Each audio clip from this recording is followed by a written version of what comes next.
আপনি যখন বারাক কার্ডটি হাতে পাবেন, আপনার মোবাইলে থাকা যে অ্যাপটি আছে বারাক অ্যাপ, সেই অ্যাপটি ওপেন করবেন। ওপেন করার সাথে সাথে আপনি যখন অ্যাপটি খুলেছিলেন তখন 6 ডিজিটের একটি পাসওয়ার্ড দিয়েছিলেন, সেই পাসওয়ার্ডটি এখানে বসিয়ে দিবেন। তো আমি বসিয়ে দিচ্ছি আমার 6 ডিজিটের পাসওয়ার্ডটি। পাসওয়ার্ডটি দেওয়া হয়ে গেলে আপনার অ্যাপটি ওপেন হয়ে যাবে। তো নিচে দেখতে পাচ্ছেন আপনারা 5টা ঘর আছে, এখানে লেখা আছে 5 ঘরের মধ্যে একটি কার্ড, এখানে ক্লিক করবেন। এখানে ক্লিক করার পর একটু নিচের দিকে যাবেন, নিচের দিকে গেলে দেখতে পাবেন এখানে লেখা আছে ইয়েস আই ডিড। তো আপনারা এখানে ক্লিক করবেন।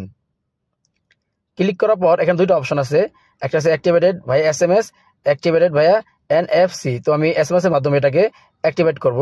তো আমি এখানে নিচে ক্লিক করব।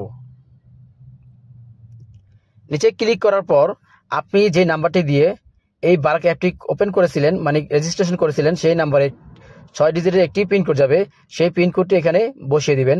তো যেহেতু আমার অন্য মোবাইলে আমার সিমটি রয়েছে, আমি সেখান থেকে আপনার কপি করে এখানে বসিয়ে দিব।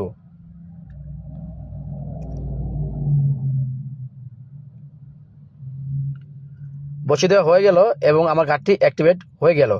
এখন উপরে দেখবেন বামুরা আইকন নামে একটা চিহ্ন আছে, কার্ড ডিটেলস, এখানে ক্লিক করবেন। আবার সেই পুনরায় সেই আপনার 6 ডিজিটের পিনকোড এখানে দিয়ে দিবেন।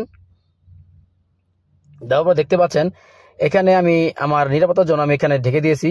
তো এখানে আমার নাম, আমার কার্ড নাম্বার, আমার পিনকোড, আমার CV সব